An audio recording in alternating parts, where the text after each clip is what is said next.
नमस्कार दोस्तों, आज एक बार फिर से हमारे इस एजुकेशन में आपका स्वागत है। कल की क्लास में हमने ये देखने का प्रयास किया था कि पृथ्वी की सतह पर जितने भी हमको संचलन देखने को मिलते हैं या फिर जितने भी आकृतियां हमको देखने को मिलती है पृथ्वी के ऊपर, कहीं पर्वत, पठार, मैदान, कहीं स्थलखंड का वो टुकड़ा, कहीं दरार, कहीं चटकन, कहीं भ्रंशन का स्थिति, ये सारे जो स्थिति हमको देखने को मिलते हैं पृथ्वी के ऊपर, ये पृथ्वी के ऊपर दो बलों के कारण ऐसा उत्पन्न होता है। एक अंतर्जात बल और दूसरा बहिर्जात बल। हमने अंतर्जात बल के अंदर ये देखने का प्रयास किया कि पटल विरूपण संचलन क्या होता है, आकस्मिक संचलन क्या होता है। फिर हमने पटल विरूपण यानी कि जो तल है सतह का, वो उसका रूप हमेशा बदलते रहता है, उसका रूप हमेशा चेंजिंग होते रहता है। उस रूप के अंदर भी कई सारे चेंजिंग देखने को मिलते हैं। एक तो महाद्वीपों का जो निर्माण होता है वैसा, दूसरा जो पर्वत को निर्माण करता है वैसा संचलन, वैसा रूप हमको दिखाई देता है। पर्वत का निर्माण कैसे हो रहा है, महाद्वीपों का निर्माण कैसे हो रहा है, किन बलों के कारण हो रहा है, तो ये अंतर्जात बलों के कारण होता है। ठीक है, तो कल की क्लास में ये सारी चीज़ें हम लोगों ने देखने का प्रयास किया था। साथ ही ये भी देखने का प्रयास किया कि पर्वत निर्माणकारी जो संचलन होते हैं, एक ऐसा संचलन जिसकी वजह से पर्वत का निर्माण होता है, उसमें दो बल काम करते हैं। एक तनाव मूलक बल जो क्षैतिज दिशा में, यानी कि जो फोर्स होता है पृथ्वी के अंदर, वो इस तरीके से काम करता है, ऐसे जाता है, ऐसे नहीं जाता, ऐसे जाता है। तो इस क्षैतिज संचलन की वजह से जो तनाव मूलक बल उत्पन्न होता है, तनाव मूलक बल में हमने बताया था कि दोनों अलग अलग डायरेक्शन में ऐसे जाएंगे। ठीक है, और एक और बल हमने बताया था संपीड़न बल, जिसमें हमने बताया कि वो दोनों आमने सामने आते हैं, टकराते हैं दोनों, जिसकी वजह से कई सारे पर्वत का निर्माण होता है। उसमें हमने तनाव मूलक बल के कारण दरारें उत्पन्न होती है पृथ्वी के ऊपर, चटकन उत्पन्न होता है, क्रैकिंग जो बोलते हैं उसको, और फॉल्टिंग उत्पन्न होता है, यानी भ्रंश का स्थिति बनता है। फिर हमने बताया कि संपीड़न बल के अंदर एक वलन का स्थिति बनता है, यानी फोल्ड होता है। फोल्ड करने का मतलब मुड़ा हुआ आकृति, एक ऐसा आकृति जो मोड़दार हो, इस तरीके से मुड़ा हुआ आकृति, इसको फोल्ड करे तो वलन का स्थिति बनता है। ये संपीड़न वलन के कारण होता है। फिर हमने बताया कि संवलन का भी स्थिति इसमें बनता है। इसमें उच्च संवलन, अवसंवलन, ये दो संवलन होते हैं। उच्च संवलन कहने का मतलब ये वलन एक छोटा रूप होता है, संवलन इसका बड़ा रूप होता है, यानी जो बड़ा विस्तृत एरिया जो होता है वो सतह से ऊपर उठ जाता है, सतह के नीचे धंस जाता है, तो वो संवलन का स्थिति होता है। ये हमने सारा ये टॉपिक पिछली क्लास में हम लोगों ने डिस्कस किया था। आज जो हम लोग डिस्कस करने वाले हैं उसमें हम लोग ये देखने वाले हैं कि जो वलन की बात कर रहे हैं हम, वलन, ये फोल्ड कितने तरीके के हो सकते हैं। यानी ये जो मुरावदार है, जो आकृति, जो वलित पर्वत हमने बताया था पिछले क्लासों में, पता नहीं कौन सा क्लास था, लेकिन बहुत पीछे क्लास में हम लोगों ने बताया था कि ये जो वलित पर्वत होता है, पर्वत का जब हम डिफाइन कर रहे थे उस समय हमने बताया कि वलित पर्वत होता है, ब्लॉक पर्वत होता है, ये ज्वालामुखी पर्वत होता है, ऐसे कई सारे पर्वत का हमने डिस्कस किया था। तो जो वलित पर्वत होते हैं, यानी वलन का जो स्थिति बनता है, ये किस किस डिजाइन से घूम सकते हैं। ऐसे भी हो सकते हैं, ऐसे भी हो सकते हैं, कई सारे तरीके होते हैं इसके वलन का। तो ये इसका प्रकार कितना होता है, वलन का टाइप्स कितना होता है, इसके ऊपर आज का हमारा डिस्कस होगा। वलन कितने प्रकार के हो सकते हैं, और हम लोग एक चीज़ और देखने का प्रयास करेंगे जो तनाव मूलक बल के कारण उत्पन्न होता है पृथ्वी के ऊपर, वो भ्रंश का स्थिति, यानी भ्रंशन का स्थिति, फोल्ड का स्थिति जो उत्पन्न होता है, उसको भी हम लोग देखने का प्रयास करेंगे आज। तो भ्रंश कितने प्रकार के हो सकते हैं, भ्रंश की वजह से जो आकृतियां बनते हैं पृथ्वी के ऊपर वो कैसे होते हैं, उसको भी थोड़ा बहुत मतलब फिगर के माध्यम से समझने का प्रयास करेंगे आज। ठीक है, तो ज़्यादा देर न करते हुए हम लोग क्लास को शुरू करते हैं। देखिए, सबसे पहली चीज़ तो आपको ये बता दें कि आप देखिए, ये कोई मतलब टॉपिक का क्लास नहीं है कि एक टॉपिक आज का क्लास किए और ख़त्म आज, ऐसा नहीं है। पूरा क्लास चल रहा है तो आपको देखना पड़ेगा, आपको पिछला क्लास भी देखना पड़ेगा, तभी आगे आने वाले क्लास आपको समझ में आएंगे और बेहतर ढंग से समझ में आएंगे। ठीक है, तो आप, हमारा ये अनुरोध है आपसे कि आप जा कर के मतलब पिछला क्लास आप देखें, उसके बाद जिसे आप सीक्वेंस में यदि देखना स्टार्ट करेंगे ना, तो आपका एक ज्योग्राफी को लेकर के, भूगोल को लेकर के एक बेहतर समझ डेवलप होगा आपके अंदर। ठीक है, तो क्लास को शुरू करते हैं। देखिए, सबसे पहला चीज़ तो ये है कि सबसे पहले वलन क्या होता है, ये हमने कल डिस्कस किया था। वलन क्या होता है, फोल्ड क्या होता है। देखिए, यदि हम आपको आज फिर थोड़ा सा मतलब डिस्कस कर दे इसका। देखिए, वलन एक ऐसा मतलब आकृति होता है, एक ऐसा फिगर जैसा बनता है जो मोरदार होता है, जो तनाव मूलक बल के कारण उत्पन्न होता है पृथ्वी के ऊपर। देखिए, सबसे पहले अंतर्जात बल काम कर रहा है, एंडोजेनिक फोर्स काम कर रहा है। उस फोर्स के अंदर जो पर्वत निर्माणकारी संचलन है, एक ऐसा फोर्स जिसकी वजह से पर्वत का निर्माण होता है, उस फोर्स के अंदर जो तनाव मूलक बल होते हैं। तनाव मूलक बल क्या होता है, एक यहाँ इस डायरेक्शन में जाएगा, दूसरा इस डायरेक्शन में जाएगा। हमने एग्जाम्पल भी दिखाया था कि दो बेटे हैं, एक बेटा उधर गया एक इधर गया, तो गार्जियन जो बीच में खड़ा है उसको तो तनाव होगा ना, उसके हिसाब से काम नहीं हो रहा, बेटा साथ में नहीं जा रहा है, एक बेटा कहीं और जा रहा है, दूसरा कहीं और जा रहा है, तो टेंशन होता है ना, तनाव उत्पन्न हो जाता है। तो टेंशनल फोर्स को हमने कल डिस्कस किया था। वो तनाव मूलक बल के कारण जो है वलन का स्थिति सतह के ऊपर, यानी पृथ्वी के सतह के ऊपर, तल के ऊपर हमको देखने को मिलता है। वलन का यदि हम फिगर की बात करें तो ये इस तरीके से भी हो सकता है, इस तरीके से भी हो सकता है। ठीक है, इस तरीके से भी हो सकता है। मतलब कई सारे वलन का टाइप्स होते हैं, उस टाइप को आज समझने का प्रयास करते हैं। ठीक है, तो वलन शायद आपको क्लियर हो गया होगा। वलन में कुछ होता नहीं, तनाव के कारण पृथ्वी के अंदर जो टेंशनल फोर्स होते हैं उसकी वजह से वलन का स्थिति हमको देखने को मिलता है। कहाँ पर, तो वो उत्पन्न होता है। देखिए, एक चीज़ और यदि हम आपको क्लियर कर दें तो वलन ज़्यादातर संपीड़न बल के कारण उत्पन्न होता है, लेकिन उसमें तनाव मूलक बल भी काम करता है। संपीड़न बल में क्या होता है, तनाव मूलक बल में होता है कि दोनों अलग अलग डायरेक्शन में, दो फोर्स है, दोनों अलग अलग डायरेक्शन में जा रहे हैं। ठीक है, लेकिन संपीड़न बल में क्या होता है कि दोनों आमने सामने होते हैं। दोनों क्या होते हैं, आमने सामने, फोर्स जो है आमने सामने काम करते हैं, उसको संपीड़न बल कहते हैं। कंप्रेस हो रहा है, कंप्रेशनल फोर्स उसको कहते हैं। ये ऐसे क्या हो रहा है, किसी चीज़ को ऐसे लिए और ऐसे दबा रहे हैं, तो क्या हो रहा है, कंप्रेस हो रहा है। ठीक है, तो यही क्या होता है, ये आमने सामने बल काम कर रहा है ना, इसके ये सामने, इसके ये सामने, इस तरीके से जो है काम करता है, इसको कहते हैं संपीड़न बल। तो संपीड़न बल के अंदर हमने बताया कि वलन और समवलन का स्थिति बनता है।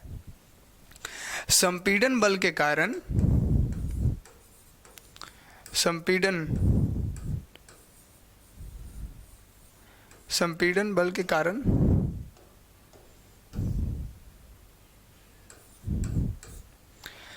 दो स्थिति बनता है, एक होता है वलन का स्थिति और दूसरा होता है समवलन का स्थिति। लेकिन वलन का स्थिति जो हम लोग बता रहे हैं, ये वलन का स्थिति तनाव मूलक बल के कारण भी होता है। देखिए, कहीं ना कहीं इस फोर्स का भी जो है यहाँ पर काम होता है, लेकिन ज़्यादातर संपीड़न बल के कारण ये उत्पन्न होता है वलन का स्थिति पृथ्वी की सतह पर। क्लियर है। अब देखिए, वलन जो है कई तरीके के होते हैं। वलन की यदि हम टाइप की बात करें तो एक होता है सममित वलन, इसको कहते हैं सममित वलन। सममित, इसका कहने का मतलब क्या है कि जो वलन इस तरीके के दिख रहे हैं ना, इसका जो हाइट होता है, ये हाइट ये जो हाइट है ये मान लेते तल है, ठीक है। तो इस तल से इसका जो पीक का जो हाइट है ये सब में सेम होगा, इसको कहते हैं सममित। ये सब में क्या होगा, सेम हाइट होगा, इसलिए इसका नाम हो गया है सममित वलन, इसको कहते हैं सममित वलन। इसको अंग्रेजी में कहते हैं सिमेट्रिकल, सिमेट्रिकल फोल्ड, ठीक है। तो ये सममित वलन होते हैं जिसमें जो ढलान होते हैं, ढलान, ढलान आप समझ रहे होंगे शायद,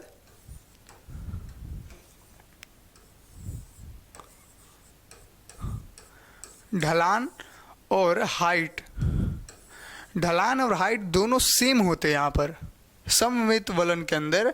ढलान जो होते हैं, ढलान यानी कि ये देखिए ये ऐसे है तो ये ऐसे झुका हुआ है, ऐसे, ये ढलान है ना, ये क्या है, ढलान है। तो ये जो ऐसे बना हुआ है और इस पे देखिए आप, ढलान पे क्या होता है, आप खड़े होंगे वहाँ से ससर के नीचे आ सकते हैं, ये ढलान की वजह से होता है। तो जो इसका ढलान होता है आप देख सकते हैं यहाँ पर, ये ढलान ऐसे नज़र आ रहा होगा, इस डायरेक्शन में ऐसे भी ढलान नज़र आ रहा होगा, इस साइड भी है और इस साइड भी, दोनों तरफ ढलान नज़र आ रहा होगा। तो सममित वलन के अंदर ढलान और हाइट दोनों सेम होते हैं, लगभग लगभग में होते हैं, दोनों सेम होते हैं, इसको कहते हैं सममित वलन। तो जाहिर सी बात है एक में ढलान और हाइट सेम है तो दूसरा जो वलन होगा उसमें ढलान अलग होगा, हाइट अलग होगा। देखिए दूसरा क्या होगा, दूसरा को कहते हैं असममित, असममित वलन। इसमें क्या होगा, इसमें जो ढलान होगा ये ऐसे होगा, इस तरीके से हो सकता है। देखिए इसका ढलान कम है, इसका ढलान ज़्यादा हो गया है, इसका ढलान फिर कम हो गया, इस तरीके से काम करता है, इसको कहते हैं असममित वलन। और इसका जो हाइट होगा यहाँ कुछ और, यहाँ कुछ और, यहाँ कुछ और होगा, हाइट भी अलग अलग होगा। तो ऊंचाई और ढलान दोनों अलग अलग होते हैं इसमें, इस तरीके के वलन के अंदर। तो इसको कहते हैं असममित वलन, असममित वलन। यहाँ पर सिर्फ असममित वलन के अंग्रेजी क्या हो जाएगा, asymmetrical, asymmetrical fold, asymmetrical fold, इसको कहते हैं असममित वलन। यदि इसका हम आपको फिगर दिखा दें असममित वलन का,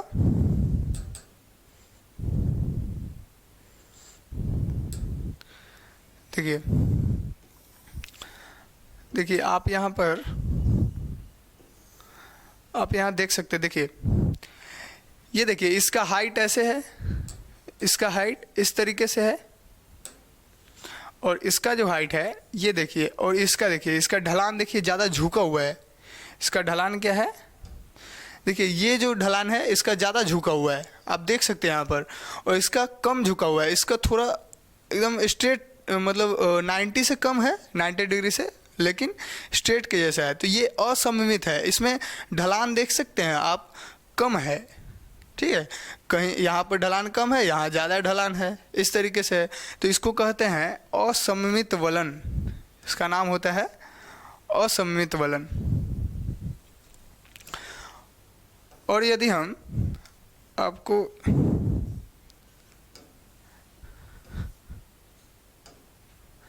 देखिए दूसरा, ये जो फिगर है ये है सममित वलन का। देखिए यहाँ पर तीनों का हाइट देख सकते हैं आप सेम है, और ढलान भी सेम ही है।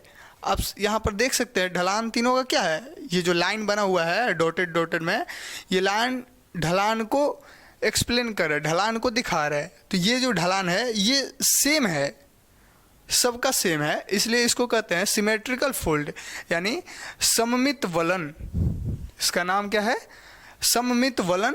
और असममित वलन में ढलान अलग अलग होता है। तो ये शायद क्लियर हो गया होगा वलन का टाइप, सममित वलन और असममित वलन, सिमेट्रिकल फोल्ड और असिमेट्रिकल फोल्ड, क्लियर है। नेक्स्ट देखते हैं वलन का ही और टाइप है, वलन का ही और टाइप है।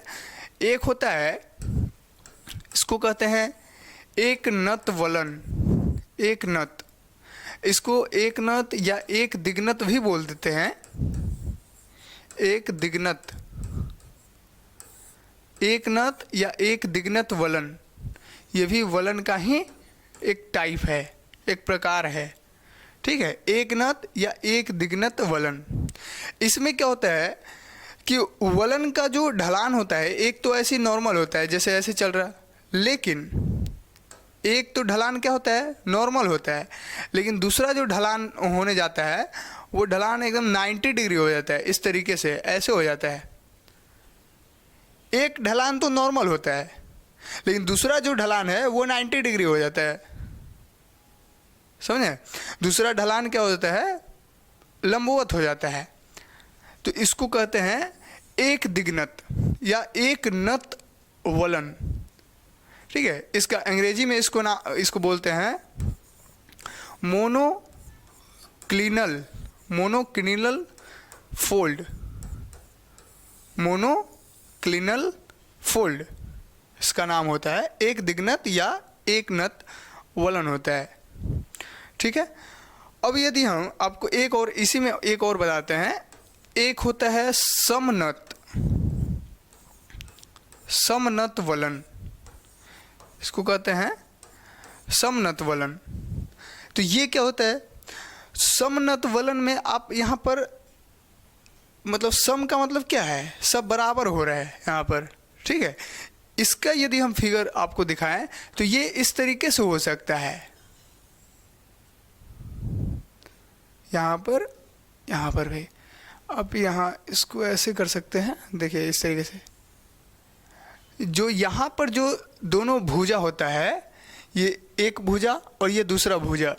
ठीक है, तो ये जो दोनों भुजा है, ये दोनों भुजा लगभग सेम होते हैं। जो झुकाव है, भुजा का जो झुकाव है, जो झुका हुआ है, वो लगभग सेम हाइट पे होता है।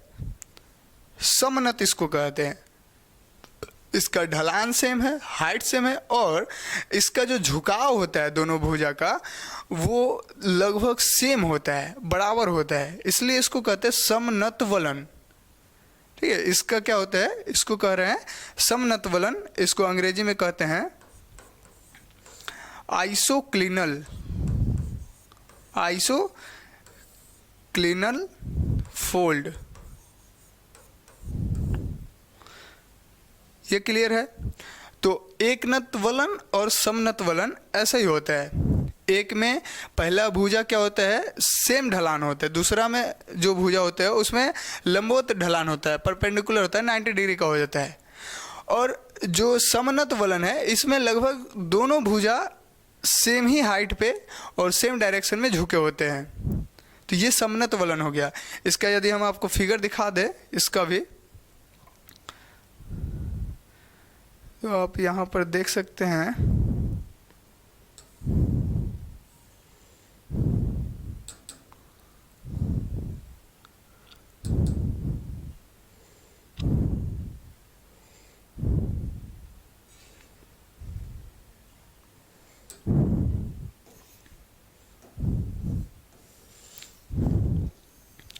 देखिए, ये आपको दिख रहा होगा, एक पहाड़ के जैसा आपको दिख रहा होगा यहाँ पर।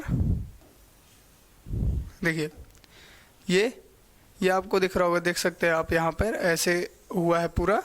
ठीक है, इस तरीके से ऐसे है। तो ये क्या है, ये समनत का फिगर है।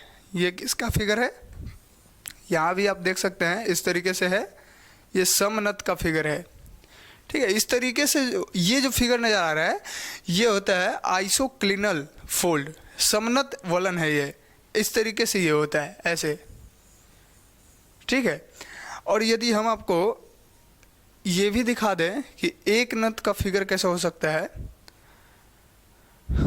तो ये भी आपको हम दिखा देते हैं।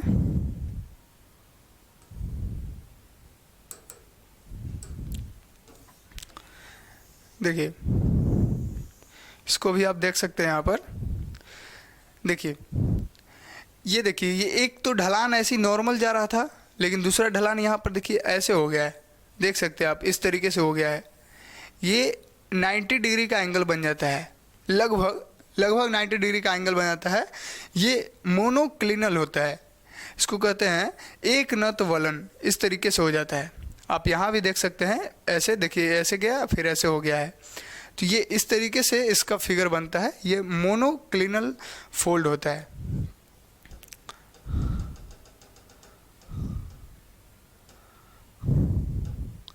तो यहाँ वलन का एक नत और समनत वलन जो होता है, ये आपको समझ में आ गया होगा शायद। अब यदि हम वलन का ही और टाइप की बात करें, वलन का बहुत सारा टाइप होता है। और यदि हम टाइप की बात करें वलन का, तो एक होता है परिवलन। परिवलन, इसको परिवलित भी बोलते हैं, लेकिन यहाँ पर परिवलन का उपयोग कर रहे हैं हम लोग।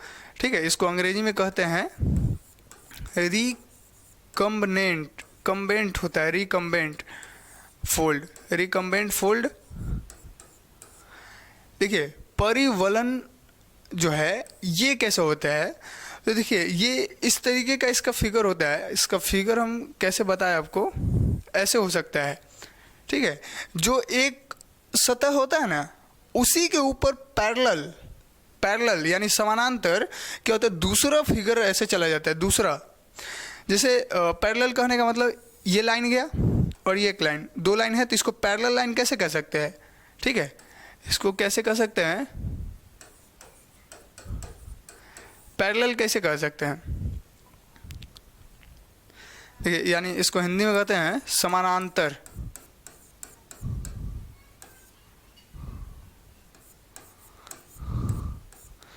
आधा इधर लिख दिया है, कोई बात नहीं।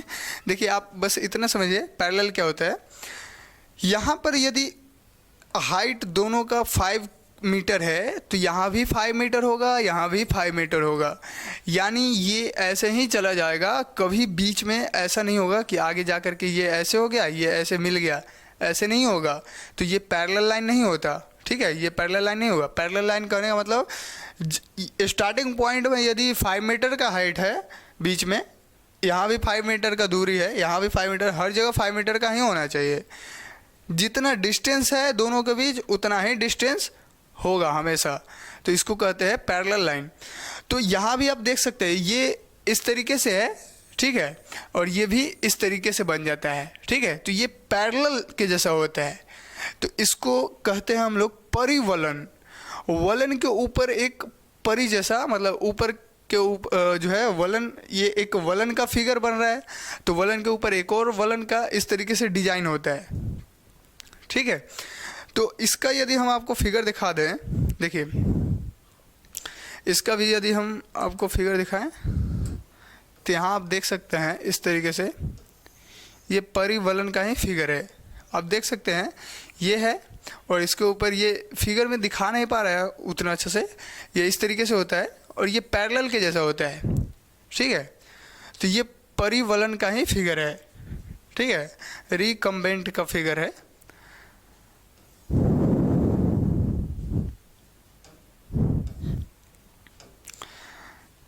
अब यदि हम नेक्स्ट बात करें इसी के अंदर, तो एक और वलन होता है जिसको कहते हैं प्रतिवलन। इसको क्या कहते हैं, प्रतिवलन। ठीक है, इसको कहते हैं ओवरफोल्ड,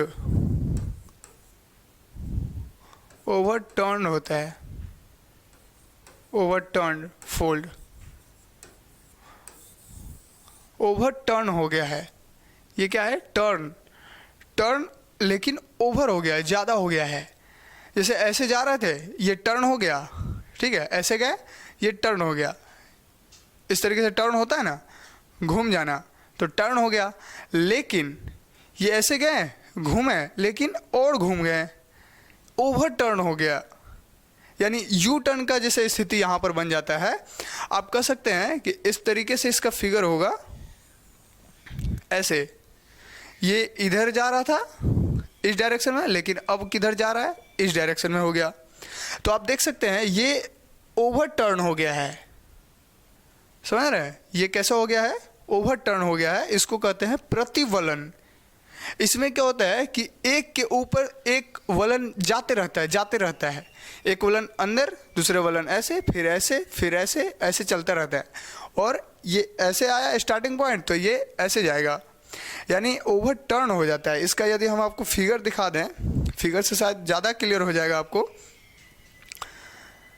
तो फिगर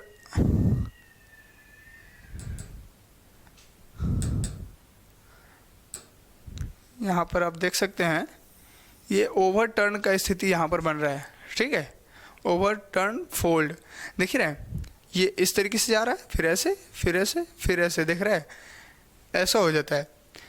ये ओवर टर्न है। आइए देखिए, एक परत यहाँ है, दूसरा परत इसके ऊपर, जस्ट इसके ऊपर बना हुआ है। एक परत ये है, दूसरा परत ये है, इसी परत के ऊपर एक दूसरा परत चढ़ गया है, इसको कहते हैं प्रतिवलन, ठीक है। और ये ओवर टर्न होकर के जा रहा है, घुमाव ज़्यादा है इसका, ज़्यादा ही घूम जा रहा है, इसको कहते हैं ओवर टर्न फोल्ड। इसको कह रहे हैं क्या, प्रतिवलन, प्रतिवलन इसको कह रहे हैं, इसका नाम क्या है, प्रतिवलन, ठीक है।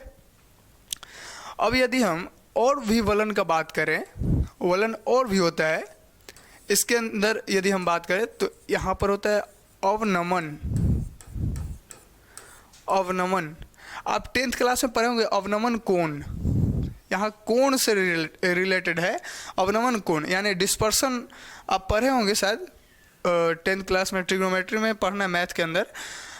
तो उसमें बताया जाता है अवनमन कोण उन्नयन कोण के बारे में, ठीक है। एंगल ऑफ एलिवेशन, एलिवेशन होता है शायद, और एंगल ऑफ डिस्पर्सन। तो ये अवनमन कोण की बात हो रहा है।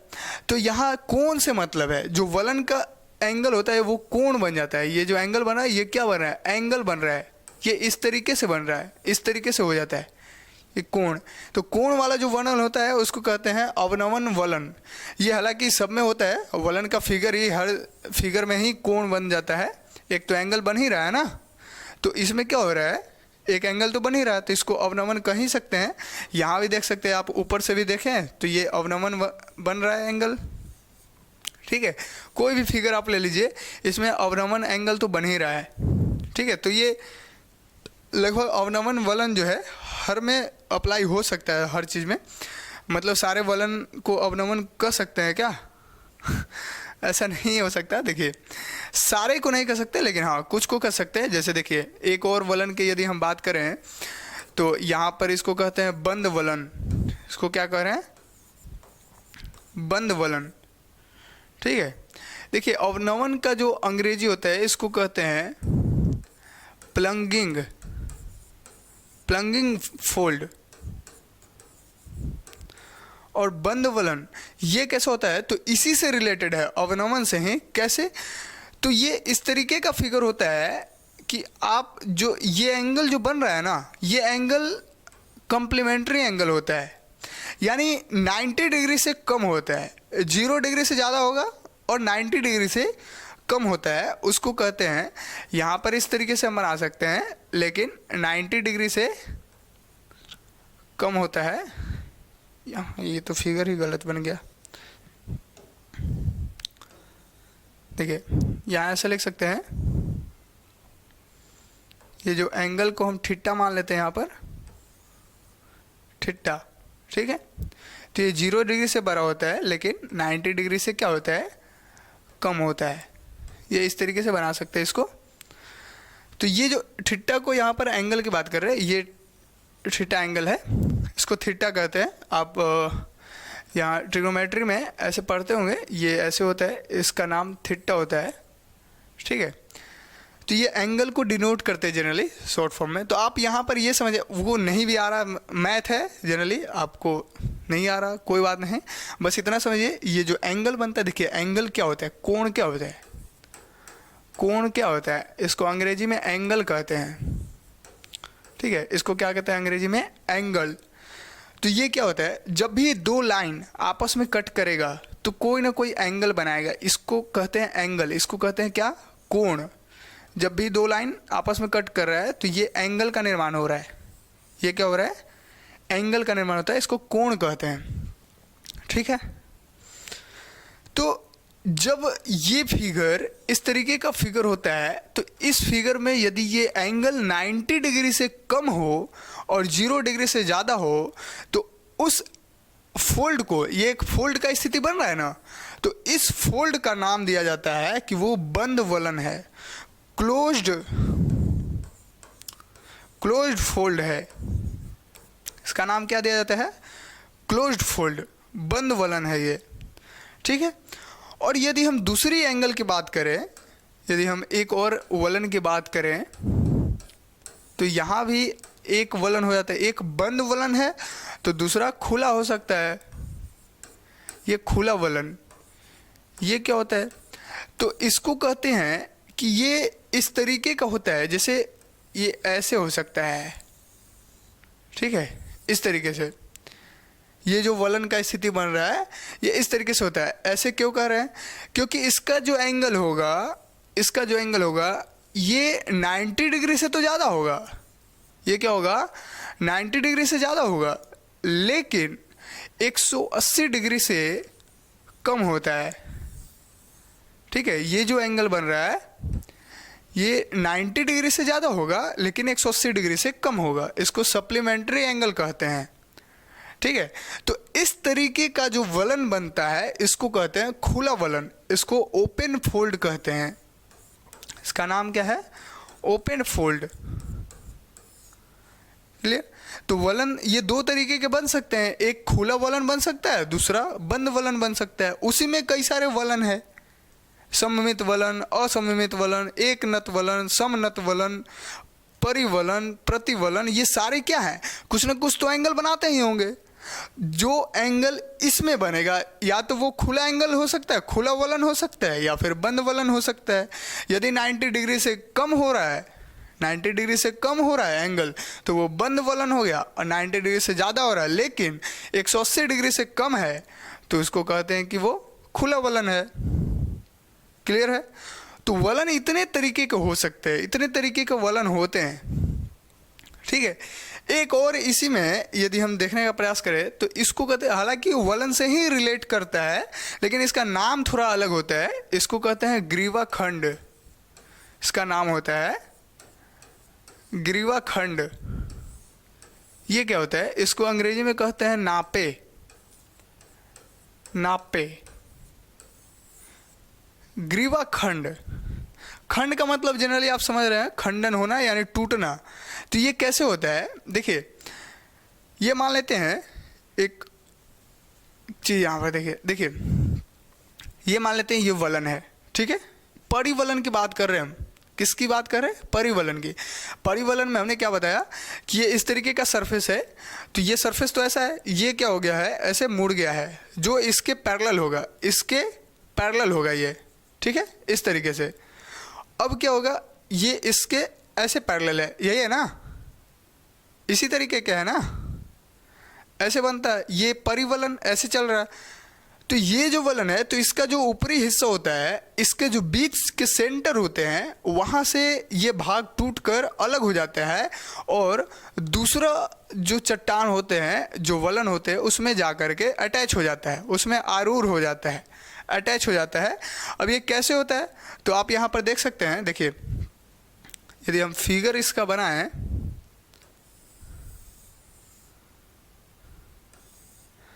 एक मिनट,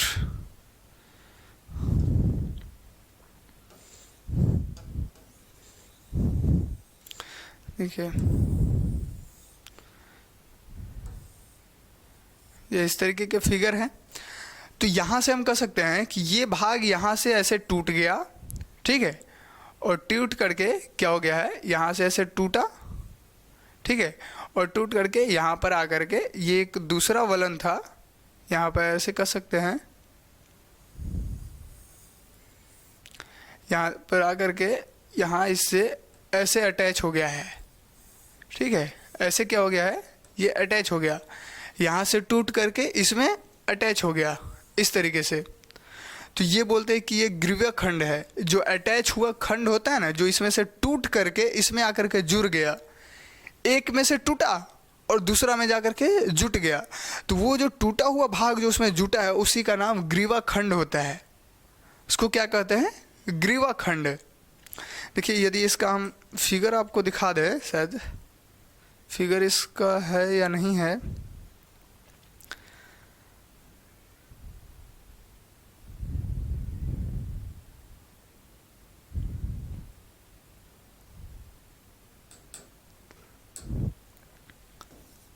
देखिए यही फिगर है नापे का।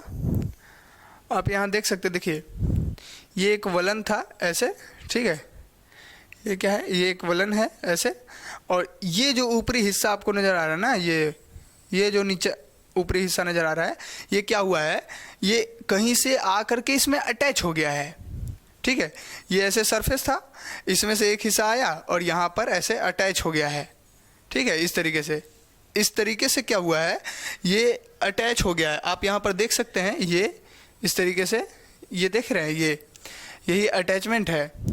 ये क्या है, ये अटैच हो गया है इस वाले सरफेस में। ये सरफेस अलग है, ठीक है, ये सरफेस क्या है, ये सरफेस अलग है, लेकिन इसी में क्या हो गया है, ये जा कर के अटैच हो गया है। आप यहाँ पर डायरेक्शन भी देख सकते हैं इस तरीके से, यहाँ डायरेक्शन आप ऐसे देख सकते हैं, ये ऐसे आया है, यहाँ पर अटैच हो गया। इसको नापे कहते हैं। ये जो खंड है, ये जो फिगर है, ये जो टूटा हुआ भाग होता है, इसी को कहते हैं ग्रीवा खंड। ये जो टूटा हुआ भाग दूसरे सरफेस में जा कर के अटैच हो जाता है, दूसरे चट्टानों में जा कर के अटैच हो जाता है, उसको कहते हैं कि वो ग्रीवा खंड है, ठीक है। इसका नाम क्या देते हैं हम लोग, ग्रीवा खंड। तो ग्रीवा खंड शायद आपको क्लियर हो गया होगा। देखिए आपको यदि एक बार फिर से हम रिवीजन करा दें, देखिए ये वलन है, तो वलन का कई सारा टाइप होता है। एक सममित वलन, ठीक है, सिमेट्रिकल फोल्ड, दूसरा असममित वलन, असिमेट्रिकल फोल्ड, तीसरा एक नत वलन, एक दिग्नत भी इसको बोलते हैं, मोनोक्लिनल फोल्ड, और नेक्स्ट मतलब चौथा जो फोल्ड है हमारा वो है समनत फोल्ड, यानी आइसोक्लिनल फोल्ड, और नेक्स्ट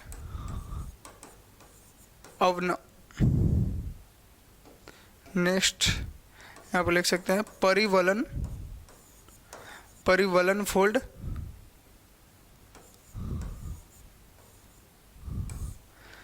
नेक्स्ट प्रतिवलन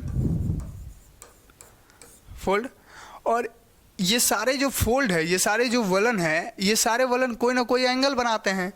तो इसी की वजह से हम यहाँ पर एक बता रहे हैं कि अवनमन यहाँ पर वलन हो जाएगा। दूसरा खुला फोल्ड, यानी खुला जो वलन है वो, और एक बंद वलन, यहाँ पर एक और क्या है, बंद वलन। तो खुला वलन और बंद वलन, ये दो तरीके के वलन हो गए। और ये दोनों में क्या है, एंगल का बस वो है, एंगल का डिफरेंस है। यदि 90 डिग्री से कम है और 0 डिग्री से ऊपर है तो उसको बंद वलन कहते हैं, और यदि 90 डिग्री से ज़्यादा है और 180 डिग्री से कम है तो उसको कहते हैं कि वो खुला वलन है, पूरा खुला हुआ है, ठीक है। यदि हम आपको इन सारे का यदि इस तरीके से फिगर भी आपको दिखाएं, यहाँ पर आप यहाँ पर देख सकते हैं, देखिए ये सिमेट्रिकल फोल्ड है, देख रहे हैं, ये समान हाइट, समान ढलान इस तरीके से चलते हैं, अलग अलग नहीं होते। और इसका देखिए ये असिमेट्रिकल है, इसका देखिए ढलान ऐसे है, इस तरीके से, हाइट भी अलग अलग होगा, ढलान जब अलग है तो हाइट भी अलग होगा। ये आइसोक्लिनल फोल्ड होते हैं, इस तरीके से आप देख सकते हैं, ठीक है। ये आइसोक्लिनल फोल्ड है, समनत वलन है, ठीक है। इसका झुकाव सेम होता है। और ये यहाँ पर आप देख सकते हैं, ये जो फिगर आपको दिख रहा है, ये क्या है, ये जो फिगर है ये है आपका रिकम्बेंट फोल्ड, यानी परिवलन वलन होता है ये। तो इस तरीके से आप ये सारा फिगर आप देख सकते हैं यहाँ पर। तो ये वलन का इतना सारा टाइप होता है, वलन का इतना सारा प्रकार होता है। अब ये वलन क्या है, ये एक तरीके का पर्वत ही तो होता है, एक तरीके का जो है सतह के ऊपर आकृति ही तो होता है, पृथ्वी की तल पर जो फिगर का निर्माण करता है, जो सतह पर फिगर ऐसा बना देता है। आप कई सारे पर्वत देखे ही होंगे, इस तरीके से कई सारे पर्वत देखेंगे। वलित पर्वत ऐसा ही होता है ना, वलन के द्वारा ही जो पर्वत बना है वही तो वलित पर्वत है, उसी को तो कहते हैं फोल्ड माउंटेन। जो हमारा हिमालय पर्वत है वो क्या है, भारत का या फिर नेपाल की कहें, चाहे जो भी हो, भारत के बॉर्डर पे ही है ना, नेपाल से भी कनेक्टेड है। तो ये जो हिमालय पर्वत है, ये हिमालय पर्वत कैसा है? वलित पर्वत ही तो है, ठीक है। तो इस तरीके से जो है माउंटेन का निर्माण होता है, इसलिए इसको पर्वत निर्माणकारी जो संचलन होते हैं, पर्वत का निर्माण करने वाला संचलन, उसी के अंदर ये हो रहा है ना, वलन का स्थिति बनता है। अब यदि हम देखिए यहाँ पर तो हमने ये बताया कि अंतर्जात बल के अंदर पटल विरूपणी संचलन होता है। पटल विरूपणी संचलन क्या?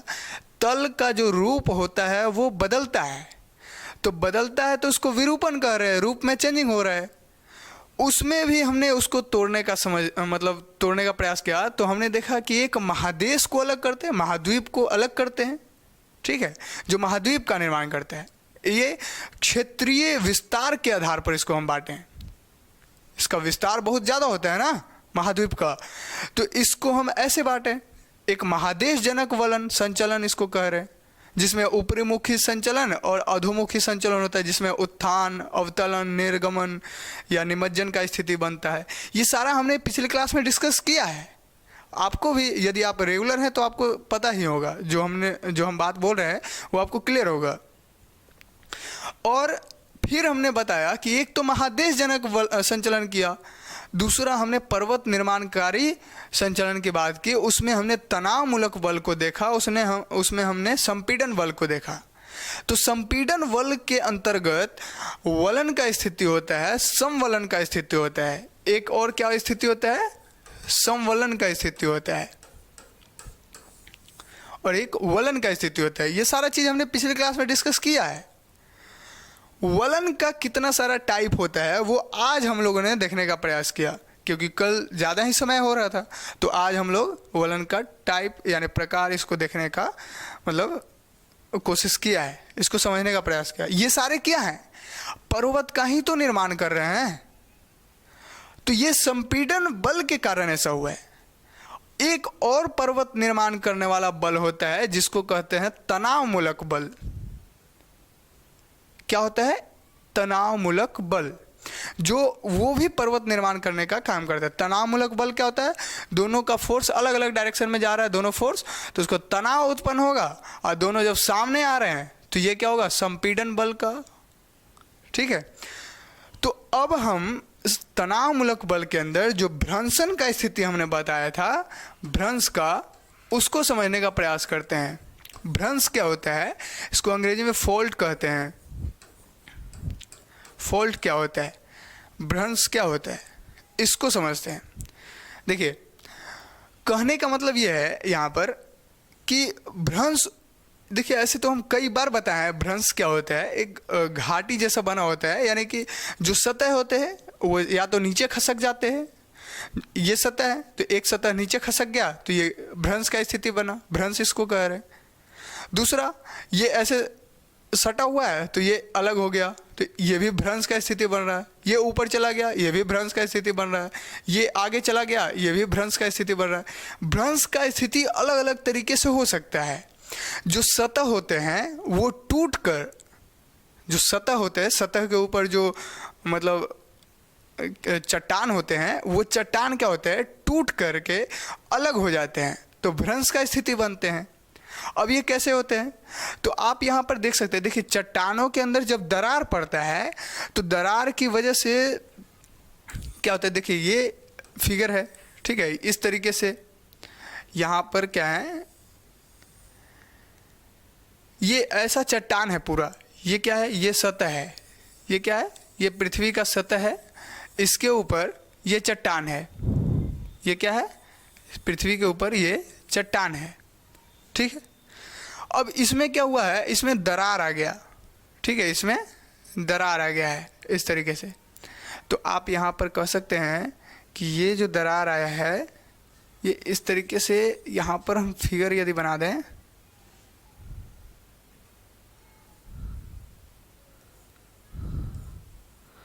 देखिए अलग अलग हो गया। ये जो फिगर बना है आप यहाँ पर ऐसे देख सकते हैं। देखिए ये क्या होगा? ये सतह के ऊपर जो चट्टान थे वो टूट करके अलग हो गए, तो ये भ्रंश का स्थिति हो सकता है, इसको हम भ्रंश कह सकते हैं। ठीक है, कई सारे कंडीशन में क्या होते हैं कि ये ऊपर खसक के चले जाते हैं, ये नीचे आ जाते हैं, हो सकता है ये भी नीचे आ जाए, हो सकता है ये उधर चले जाएं, लेफ्ट राइट ऊपर नीचे मतलब अप डाउन कहीं भी हो सकते हैं। ये भ्रंश का स्थिति उत्पन्न करते हैं, इसी को भ्रंश कहते हैं, ये फॉल्ट हो जाता है।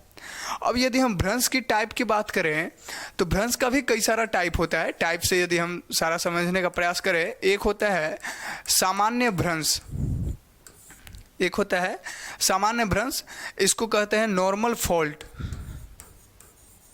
इसको क्या नाम देते हैं, नॉर्मल फॉल्ट। ये कैसा फॉल्ट होता है, तो इस डायरेक्टली हम लोग फिगर से समझने का प्रयास करते हैं। यहाँ पर इसका यदि हम फिगर आपको दिखा दें,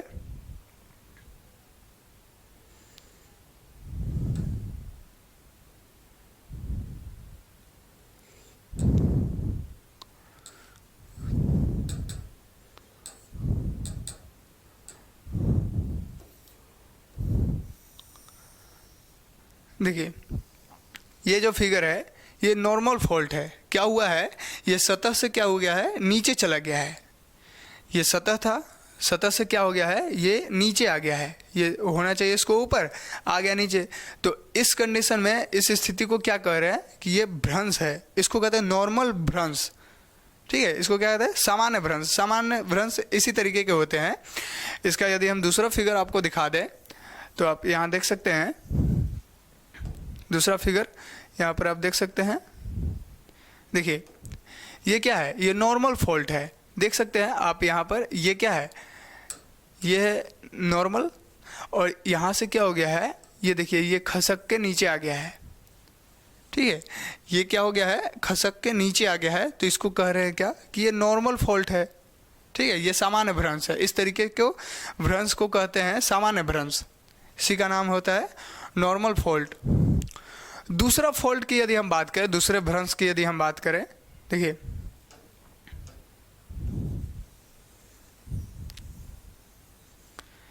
ये होता है नॉर्मल फॉल्ट। दूसरा होता है व्युत्क्रम, व्युत्क्रम भ्रंश।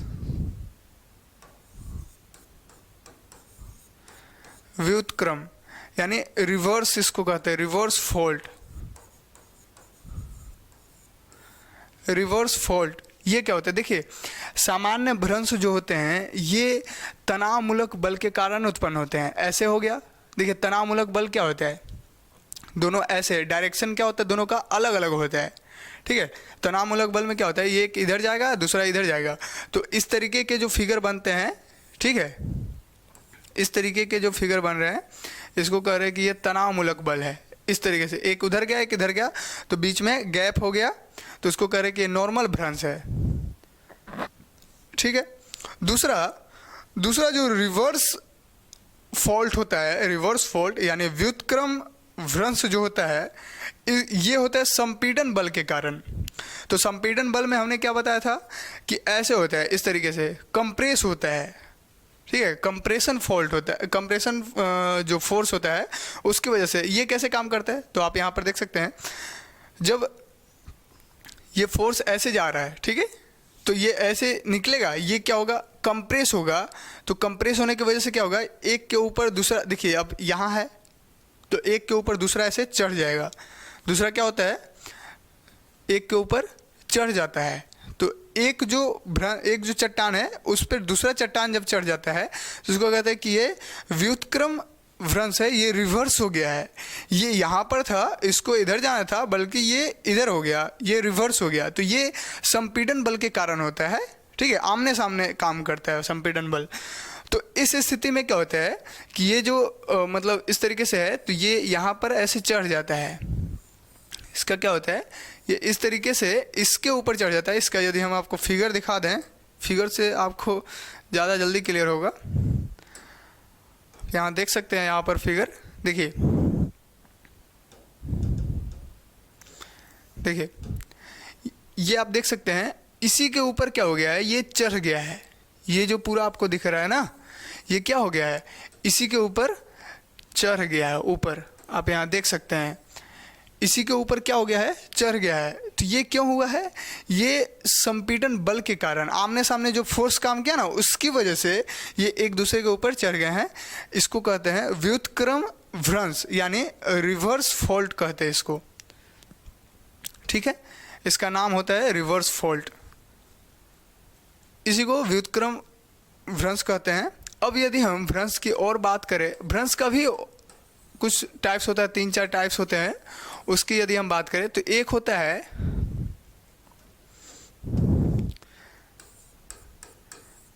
नति लंबी, ठीक है, नति लंबी फॉल्ट भी इसको कहते हैं, नति लंबी भ्रंश इसको कह सकते हैं। ठीक है, इसका जो अंग्रेजी होता है ये होता है स्ट्राइक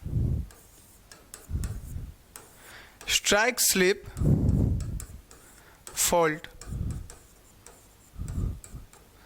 स्ट्राइक स्लिप फॉल्ट, इसका नाम होता है स्ट्राइक स्लिप। देखिए ये कैसे होता है, ये स्लिप करता है, कैसे, तो ये स्लिपिंग इसका कैसे होता है, स्लिप कर जाना। अब देखते हैं स्लिप कर गया यानी गिर गया, जो फिसल के गिर जाता है ना, जैसे आप बरसात के दिन में आप कहीं जा रहे हैं चप्पल पहन करके, यानी जो स्लीपर होता है उसको पहन करके जा रहे हैं, तो आप देखते हैं चप्पल का यदि गोटी कमज़ोर है, नीचे का जो गोटी होता है वो यदि कमज़ोर है, मतलब घिसा हुआ है, तो आप पैर रखिएगा तो स्लिप कर जाइएगा, गिर जाइएगा। तो इसी को स्लिप कर रहे हैं, यहाँ पर स्ट्राइक स्लिप होता है। ये कैसे होता है, ये इस तरीके से फिगर इसका यदि हम आपको दिखा दें, यहाँ पर स्ट्राइक स्लिप का, तो आप यहाँ ऐसे देख सकते हैं। देखिए ये आपको दिख रहा होगा, ये क्या हुआ है, घसक गया है उधर की ओर, उधर की ओर क्या हो गया है, ये घसक गया है। आप यहाँ देख सकते हैं ये मेन सरफेस था, ठीक है, इस सरफेस से क्या हुआ है कि ये घसक के उधर चला गया है, उस साइड चला गया। यानी ये ऐसा है सरफेस, तो ये घसक के क्या हो गया, या तो पीछे आ जाए या फिर घसक के ऐसे आगे चला जाए। ठीक है, तो इसको कहते हैं स्ट्राइक स्लिप, स्लिप कर जाना, अपनी जगह से क्या हो गया है, स्लिप कर गया है। तो इसको कहते हैं नति लंबी, नति लंबी फॉल्ट इसका नाम दिया जाता है। ठीक है, और यदि इसका और यदि फिगर आपको दिखा दें हम इसका, और फिगर तो ऐसे है नहीं, देखिए एक फिगर आपको यहाँ पर दिखा सकते हैं, ये होता है रिवर्स फॉल्ट का फिगर। देखिए रिवर्स फॉल्ट आप देख सकते हैं, ये जो मेन सरफेस था यहाँ पर, इसके ऊपर देख सकते हैं ये दूसरा वाला सरफेस क्या हो गया है, ये इसके ऊपर चढ़ गया है, इसके ऊपर चढ़ गया है, इसकी वजह से इसका नाम हो गया है, ये रिवर्स फॉल्ट है। ठीक है, ये जो भ्रंश है ये रिवर्स भ्रंश है। ठीक है, तो स्ट्राइक स्लिप फॉल्ट आपको यहाँ पर क्लियर हो गया होगा, नति लंबी। ठीक है, इसका एक और नाम होता है, इसको कहते हैं पार्श्वीय भ्रंश इसका नाम दिया जाता है, लेटरल फोर्स भी इसको कहते हैं। ठीक है, ये स्लिप कर जाता है, जनरली एक जगह से होता है, वहाँ से ऐसे स्लिप के हट जाता है, बस पूरा नहीं हटता लेकिन थोड़ा सा ऐसे हट जाता है, तो उसका नाम देते हैं कि ये स्ट्राइक स्लिप फॉल्ट है। ठीक है, पार्श्वीय भ्रंश है ये। नेक्स्ट भ्रंश की यदि हम बात करें तो इसका नाम होता है सोपानी भ्रंश, इसका नाम क्या देते हैं हम लोग, सोपानी भ्रंश। इसको कहते हैं स्टेप फॉल्ट। स्टेप फॉल्ट की यदि हम बात करें तो यहाँ पर आप देख सकते, स्टेप का मतलब क्या है, आप अंग्रेजी वर्ड से यहाँ पर देख सकते हैं स्टेप, जो एक पैर हम ऐसे नीचे बढ़ाएं फिर एक पैर ऐसे नीचे बढ़ाएं, तो ये स्टेप है। 1 स्टेप, 2 स्टेप, 3 स्टेप, 4 स्टेप, ऐसे जो चलते हैं ना हम लोग, जो सीढ़ी उतरते हैं ना, ऐसे 1 2 3 4 5 ऐसे जो होता है ना, ये स्टेप ही तो है ना, 1 step, 2nd step, 3rd step, ऐसे। तो ये सोपानी भ्रंश वही होता है। इसका फिगर यदि हम आपको दिखा दें, फिगर से आपका मतलब बहुत ही जल्दी क्लियर होता है। देखिए इस तरीके के भ्रंश को हम सोपानी भ्रंश कह सकते हैं। आप यहाँ देख सकते हैं, ये जो ढलान होता है सबका सेम ही होता है लगभग, इस तरीके से स्टेप इसको कहते हैं सोपानी भ्रंश। इसका देख सकते हैं आप ढलान, यहाँ पर इतना है, यहाँ भी उतना, वहाँ भी उतना, वहाँ भी उतना, ऐसे इसका ढलान ऐसे ऐसे चलता जाता है। ठीक है, तो ये होता है स्टेप फॉल्ट, ये सीढ़ी नुमा होता है। ठीक है, सीढ़ी के जैसा दिखता है, ये 1st step, 2nd, 3rd, 4th ऐसे काम करता है।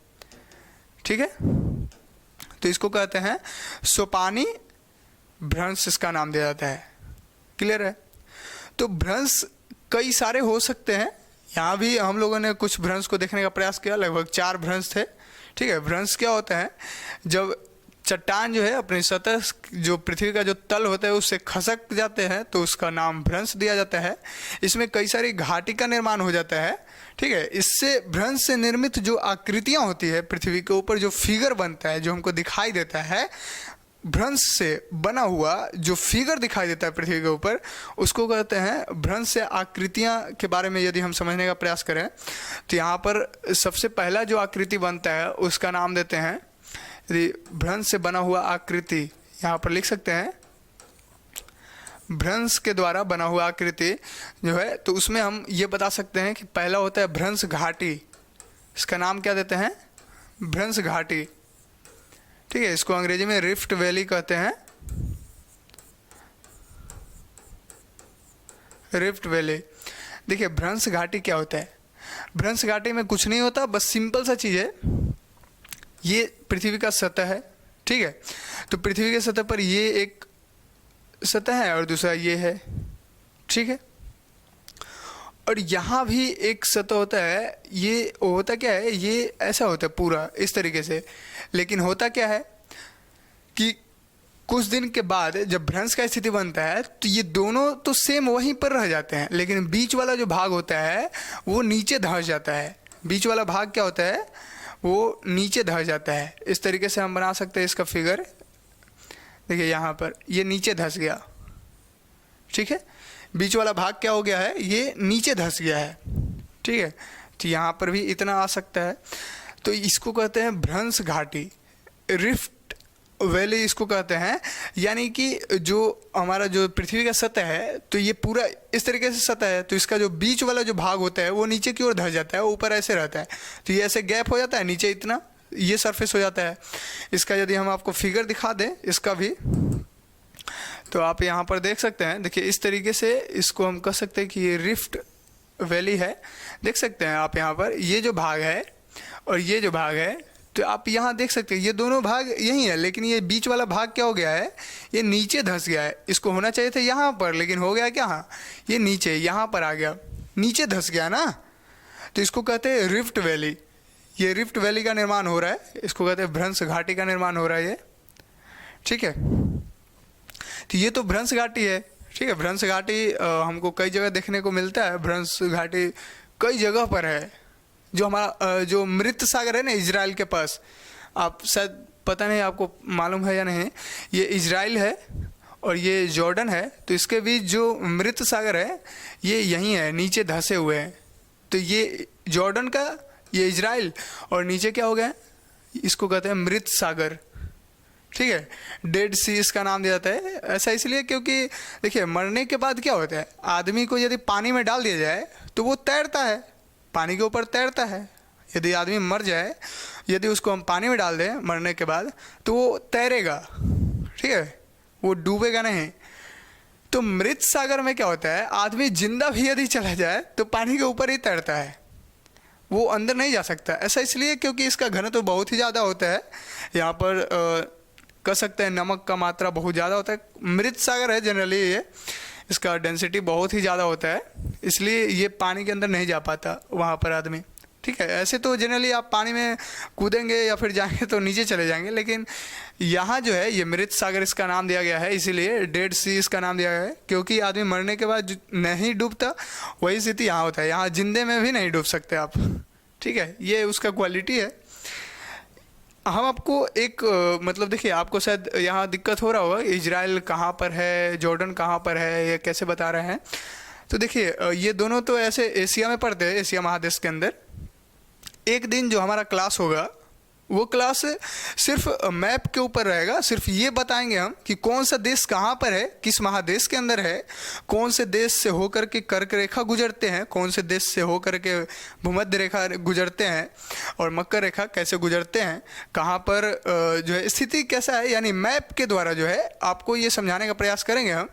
आगे आएंगे, पहले ये टॉपिक पूरा ख़त्म हो जाए, ठीक है, जो अर्थ का मूवमेंट है, भू संचलन। उसके बाद हम कोशिश करते हैं कि आपको एक मैप के द्वारा आपको ये दिखाया जाए, आपको ये बताया जाए कि कौन सा देश कहाँ पर है। फिर हम एक ऐसा ऐप के बारे में भी आपको बताएंगे जिसकी वजह से आप अच्छी तरीके से आप गेम की तरह खेल कर जो है आप अपना जो है क्या उसको कहते हैं, मतलब देश के बारे में आपका जानकारी बहुत बेहतर हो जाएगा। ये आप प्रयास करके देखिएगा, हम आगे बताएंगे आपको ये सब कहाँ पर है। ऐसे तो ये इजराइल, जॉर्डन, ये सारे देश जो है, सऊदी अरेबिया या फिर दुबई, ये सारे एशिया के अंदर ही आते हैं। ठीक है, तो ये आकृति का नाम हम बता रहे हैं कि ये भ्रंश घाटी जो है, ये भ्रंश घाटी भ्रंश की वजह से ही बना है।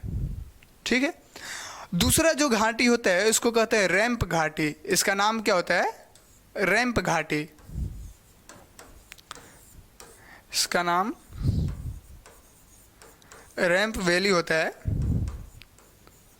Ramp valley. ये कैसा घाटी होता है? तो इसमें देखिए, इसका फिगर भी जस्ट ऐसा ही दिखेगा, लेकिन इसका जो संचलन के आधार पर ना बहुत ही अंतर होता है। देखिए कैसे, रैंप घाटी में क्या होता है, देखिए जो भ्रंश घाटी में हमने क्या बताया कि ये सरफेस है, तो सरफेस का जो बीच का जो एरिया होता है वो नीचे धंस जाता है।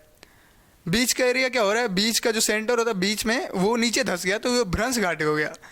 लेकिन यहाँ पर क्या होता है, यहाँ पर क्या होता है कि नीचे नहीं धंसता बीच का एरिया, बीच का एरिया सेम होता है, लेकिन जो साइड वाले एरिया होते हैं, जो साइड वाले एरिया हो रहा है वो ऊपर की ओर हो जाता है, वो ऊपर उठ जाता है। तो जाहिर सी बात है फिगर वैसा ही बनेगा।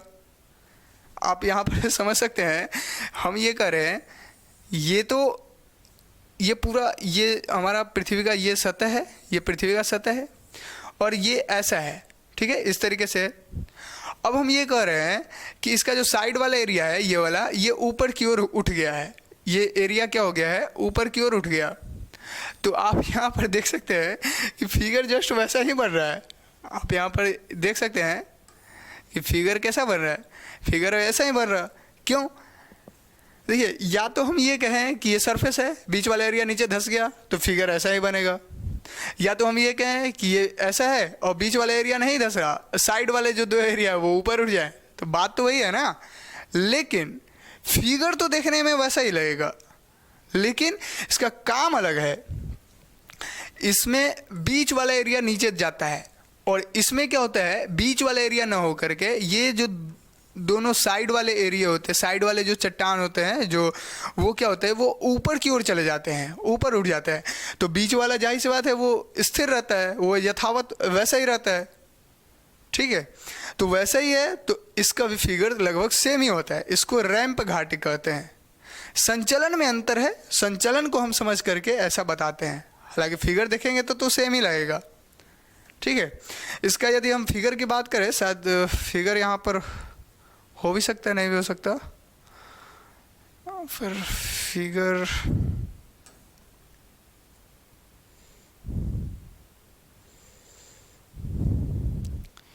फिगर तो नहीं दिख रहा यहाँ पर, कोई बात नहीं। आप इस फिगर को समझ सकते हैं, ये एक फिगर नज़र आया, लेकिन ये तो भ्रंश घाटी का फिगर है। तो भ्रंश घाटी का फिगर है, देखिए आप यहाँ पर देख सकते हैं, यहाँ सतह और ये नीचे वाला जो देख रहे हैं, इतना बड़ा दरार बन गया है, और ये दरार क्या है, नीचे धंस गया है बीच वाला एरिया, और क्या। तो इसको कहते हैं भ्रंश घाटी है। ये कैसा घाटी है, भ्रंश घाटी है। हालांकि फिगर से तो ये रैंप घाटी भी नज़र आ रहा है, बीच वाला एरिया वैसे ही है, साइड वाला दोनों उठ गया, लेकिन ये बहुत ही ज़्यादा हो रहा है। ये भ्रंश घाटी ही है, रैंप घाटी इसको नहीं कह सकते।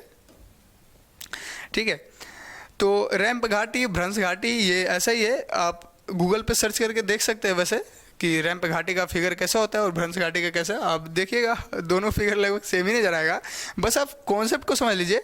दोनों का संचलन में अंतर है। इसमें क्या होता है, दोनों साइड से नहीं हिलता, बस बीच वाला सेंटर अंदर चला जाता है, तो इसको भ्रंश घाटी कहते हैं। और इसमें क्या होता है, रैंप घाटी में दोनों साइड ऊपर हो जाते हैं और बीच वाले वहीं होते हैं। बीच वाला जो एरिया होता है वो यहीं पर है और दोनों साइड ऊपर की ओर उठ जाता है, तो इसको कहते हैं ये रैंप घाटी का निर्माण हो गया है। ठीक है, तो ये भ्रंश की वजह से ये घाटी का निर्माण हो रहा है। ठीक है, भ्रंश की वजह से एक पर्वत का भी निर्माण हो रहा है। हालांकि ये सारे तो पर्वत ही है जनरली, ये पर्वत निर्माणकारी बल ही तो है। तनावमूलक बल, संपीड़न बल, ये क्या है, पर्वत निर्माणकारी बल है जो पर्वत का निर्माण करते हैं। आकृति में यदि हम और बात करें, भ्रंश से बना हुआ जो आकृति होता है इसमें यदि हम और बात करें तो एक होता है भ्रंशोत्थ पर्वत। इसका नाम क्या है? भ्रंशोत्थ पर्वत। हालांकि इसको हमने पहले बताया है, हालांकि फिर से आप देख लीजिए, यहाँ पर ब्लॉक माउंटेन इसको कहते हैं, ब्लॉक माउंटेन। और एक और यदि हम यहीं पर देख लेते हैं तो इसको कहते हैं हॉर्स्ट पर्वत।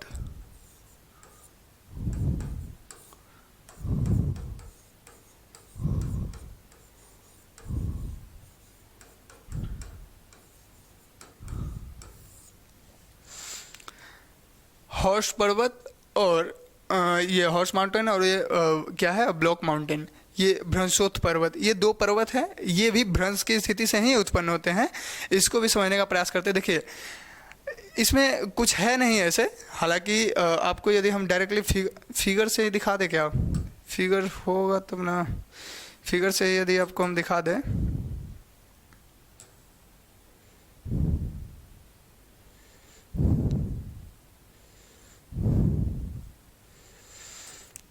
कोई बात नहीं। यहाँ देखिए, ये पहले देख लीजिए आप, ये ब्लॉक माउंटेन है, ये भ्रंशोत्थ पर्वत है, इसको हम ब्लॉक माउंटेन कह रहे हैं। ठीक है, देखिए इसमें आप यहाँ पर देख सकते हैं, ये डायरेक्शन आपको दिख रहा होगा यहाँ पर इस तरीके से, इसका भी डायरेक्शन दिख रहा होगा। देखिए होता क्या है कि इसमें भी वो जैसे सतह है, मेन सतह है, ठीक है, और सतह के ऊपर क्या होता है कि दोनों जो किनारा होता है वो किनारा नीचे की तरफ जाने लगते हैं, ये भी किनारा नीचे की तरफ इस तरीके से जाने लगते हैं।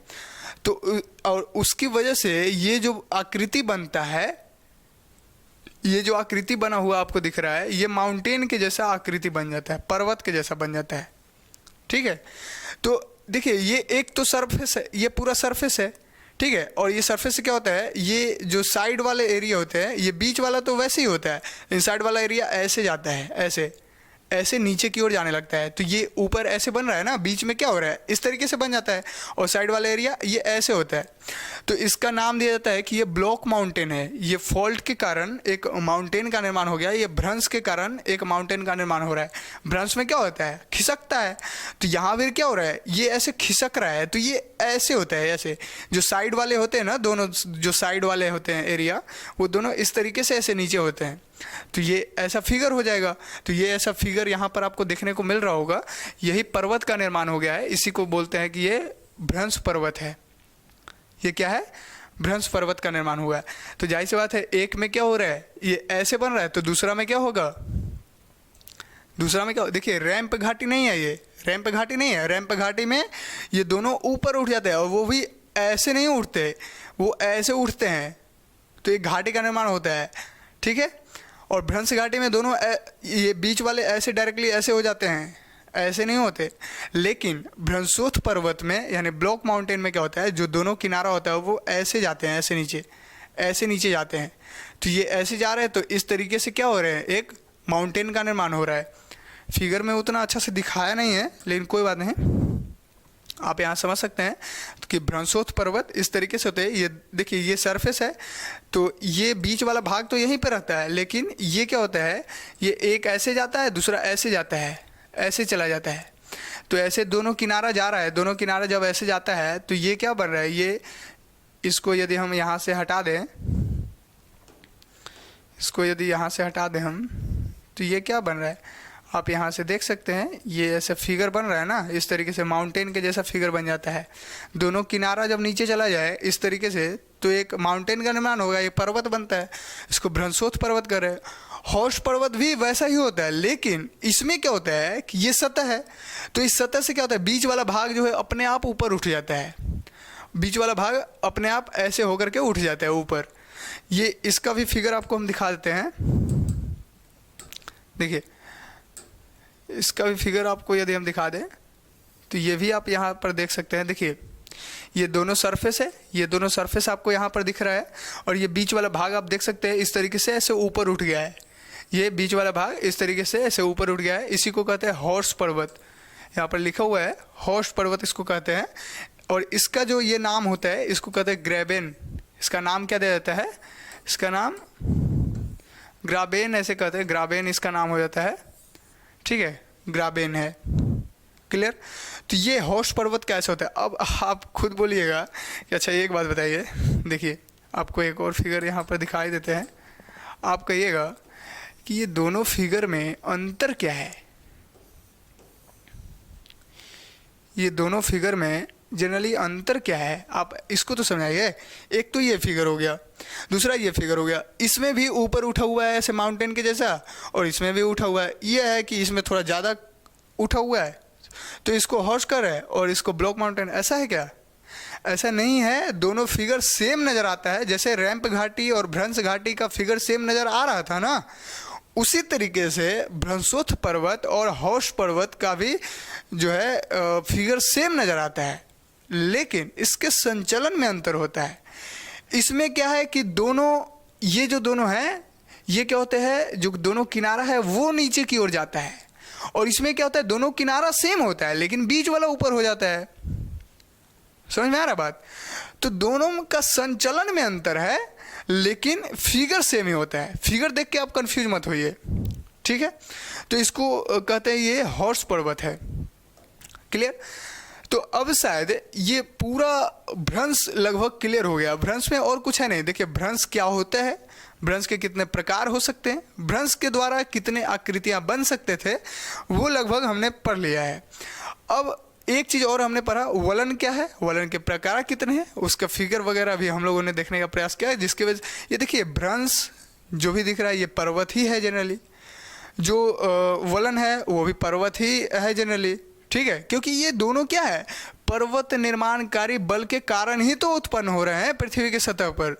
तो पर्वत निर्माणकारी बल क्या है, एक है तनाव मूलक बल, टेंशनल फोर्स जिसको कहते हैं, एक क्या है, एक है तनाव मूलक बल और एक है संपीड़न बल, एक है संपीड़न बल, इसको कहते हैं टेंशनल फोर्स, टेंशनल फोर्स, और इसको कहते हैं कंप्रेशनल या फिर कंप्रेशन इसके कह सकते हैं, कंप्रेशनल फोर्स, ठीक है। तो एक कंप्रेशन होता है, एक टेंशनल फोर्स होता है, ठीक है। तो तनाव मूलक बल में हमने बताया कि ये ऐसे होता है, इसका डायरेक्शन इस तरीके से होता है, एक उधर जाएगा दूसरा इधर जाएगा। लेकिन संपीड़न बल में क्या होता है, दोनों आमने सामने होते हैं, दोनों क्या होते हैं, आमने सामने होते हैं, ऐसे आते हैं। तो ये हमने पिछली क्लास में डिस्कस किया है, ये सारा चीज़ डिस्कस किया है। तो हमने देखा कि वलन के अंदर, हमने अभी क्या देखा कि वलन के अंदर इतने सारी चीज़ें हैं। वलन कितने टाइप के होते हैं, तो ये देखिए, ये वलन का स्थिति, संवलन का स्थिति, ये संपीड़न बल के कारण उत्पन्न हो रहा है, ठीक है। जिसमें देखिए आपको यदि हम यहाँ पर बता दें, संपीड़न बल, ठीक है, इसके कारण दो स्थिति उत्पन्न होता है, एक होता है वलन और एक होता है संवलन, ठीक है। देखिए आपको यदि हम पूरा फिगर ही पूरा डायग्राम यदि हम आपको बना करके दिखा दें कि कल का जो हमने क्लास किया था उसमें क्या क्या था और आज जो हमने क्लास किया है उसमें क्या क्या है, यदि डायग्राम आपको क्लियर दिखा दे। देखिए शुरुआत में हमने बताया था भू संचलन, ठीक है। भू संचलन की यदि हम बात करें, ठीक है, तो भू संचलन में हमने बताया था कि एक होता है अंतर्जात बल, अंतर्जात बल, जो हमने पढ़ा है ना उसको अभी डिस्कस करते हैं क्योंकि यहाँ पर पूरा हो नहीं पाएगा। एक होता था बहिर्जात बल, ठीक है, एंडोजेनिक फोर्स ये है, अंतर्जात बल इसको कहते हैं। इसकी वजह से दो चीज़ें यहाँ पर देखने को मिला, एक होता है पटल विरूपण संचलन, पटल विरूपण संचलन, और इसके अंदर भी हमने, और दूसरा होता था आकस्मिक संचलन, इसको भी हम लोग नहीं देखेंगे। आकस्मिक संचलन जनरली हम बता ही दिए हैं। आकस्मिक देखिए यहाँ पर लिख ही देते हैं, आकस्मिक संचलन ये क्या होता है, सडनली कोई काम हो जाता है ना, सडन मूवमेंट इसको कहते हैं। सडनली जब कोई काम हो जाता है अचानक रूप से, यानी ज्वालामुखी का फट जाना, भूकंप आ जाना, सुनामी आ जाना, ये सब क्या है, अचानक संचलन होने वाला चीज़ें हैं। ये पृथ्वी के अंदर जो हलचल होते रहते हैं उसके कारण ही तो ऊपर हमको देखने को मिलते हैं। तो ये आकस्मिक संचलन होते हैं जो अचानक से हो जाते हैं। पटल विरूपण संचलन में हमने बताया दो चीज़ें, एक होता है महादेशजनक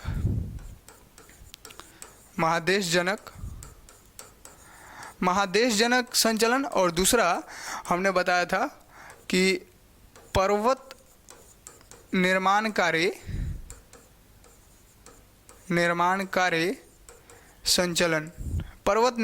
संचलन।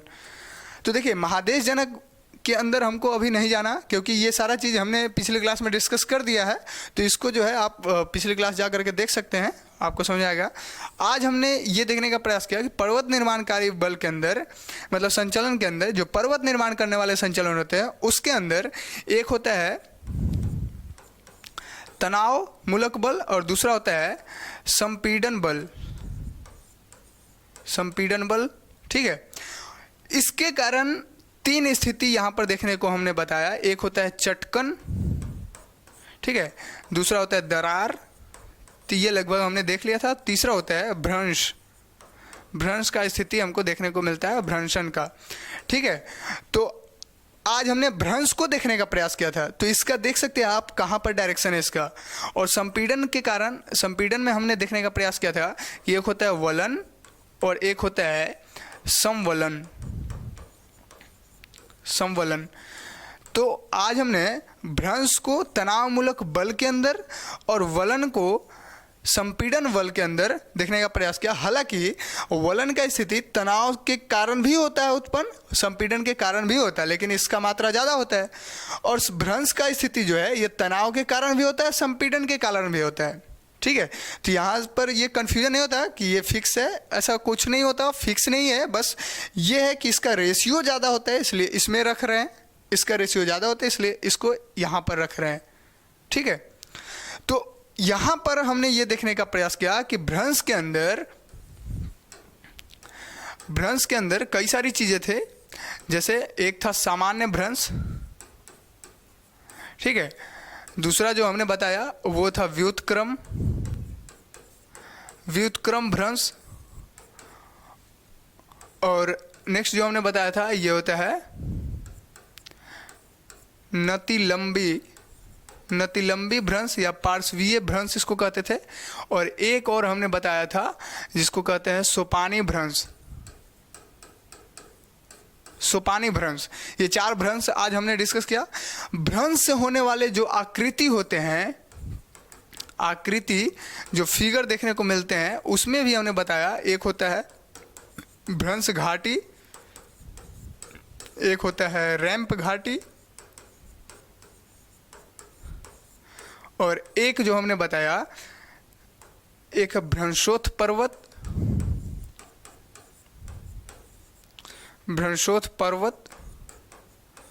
और एक और हमने बताया, यहाँ पर लिखते हैं, इसको कहते हैं हॉर्स्ट पर्वत।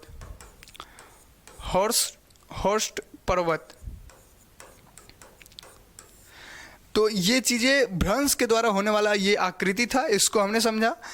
और वलन के अंदर हमने कई सारे वलन को देखने का प्रयास किया, यहाँ पर शायद हो नहीं पाएगा, हालांकि देखिए आपको शायद क्लियर हो ही गया होगा। वलन कई सारे हैं, आपको यहीं डायरेक्टली बताते हैं। वलन में एक हमने बताया कि एक होता है सममित वलन, एक होता है असममित वलन, दूसरा एक होता है एकनत वलन जिसको एक दिग्नत वलन भी कहते हैं, और होता है समनत वलन, एक होता है परिवलन और दूसरा होता है प्रतिवलन। फिर हमने कोण के आधार पर डिवाइड किया कि अवनमन वलन में क्या हो रहा है कि एक बंद वलन होता है, दूसरा खुला वलन होता है। तो इतने सारे वलन को हमने डिस्कस किया था। एक और चीज हमने डिस्कस किया जिसका नाम हमने दिया था ग्रीवाखंड। इसका नाम क्या दिया था हमने? ग्रीवाखंड, यानी नापे की बात किया था, इसको अंग्रेजी में नापे कहते हैं। तो ग्रीवाखंड में हमने बताया कि परिवलन का ही जो टुकड़ा होता है वो बीच से टूट करके दूसरे वलन के अंदर जाकर के अटैच हो जाता है, उसमें आरूढ़ हो जाता है। यहाँ पर एक वर्ड हम यूज कर रहे हैं आरूढ़, आरूढ़, ये क्या होता है? आरूढ़ का मतलब दूसरे में जाकर के अटैच हो जाना, उसमें लग जाना, सट जाना, ये आरूढ़ होता है। तो ये ग्रीवाखंड वही होता है जो टुकड़ा होता है, वो परिवलन का जो टुकड़ा है वो दूसरे वलन में जाकर के जब अटैच होता है तो उस टुकड़े का नाम हम देते हैं कि वो ग्रीवाखंड है। ठीक है, उसका नाम हम क्या देते हैं कि वो ग्रीवाखंड है। ठीक है, तो ये सारा चीज आज का पूरा टॉपिक था जो लगभग क्लियर हो चुका है। तो अंतर्जात बल के अंदर इतने सारे चीज थे। अंतर्जात बल के अंदर पटल विरूपण संचलन, जिसमें हमने ये सारा चीज देख लिया लगभग। आकस्मिक संचलन, इसमें कुछ बताना है नहीं, आपको वैसे पता है। वैसे आने वाले टाइम में, मतलब आगे आने वाले क्लास में हम लोग ज्वालामुखी कैसे होता है उत्पन्न, भूकंप कैसे उत्पन्न होता है, ये सारा चीज़ डिस्कस वैसे भी करेंगे। तो उसमें भी आप समझ सकते हैं कि वो अचानक होने वाला चीज़ें हैं, तो वो आकस्मिक उसके अंदर भी आ जाएगा।